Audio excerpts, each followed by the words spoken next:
रायगड जिल्ह्यामध्ये आज रात्रीपासून मुसळधार पावसानं हजेरी लावल्यानं जिल्ह्यातील बहुतांश नद्यांनी धोक्याची पातळी ओलांडली आहे.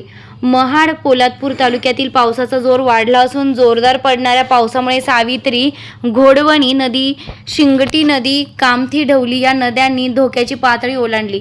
या नद्या दुथडी भरून वाहत आहेत. महाड येथील गंधारी व काल नदी या नद्यांच्या पाणी पातळीत वाढ झाल्यानं महाड शहरांमध्ये पुराचे पाणी शिरले आहे. पोलादपूर, महाड येथे पावसाचं जोरदार प्रमाण वाढतच राहिलं तर मोठ्या प्रमाणात पुराची शक्यता वर्तवली जात असून नागरिकांना सतर्कतेचा इशारा देण्यात आलाय.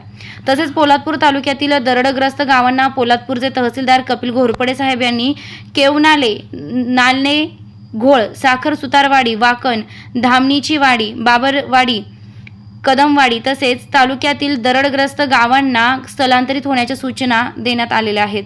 स्टार लक्ष मराठी न्यूजसाठी निळकंठ साने, रायगड.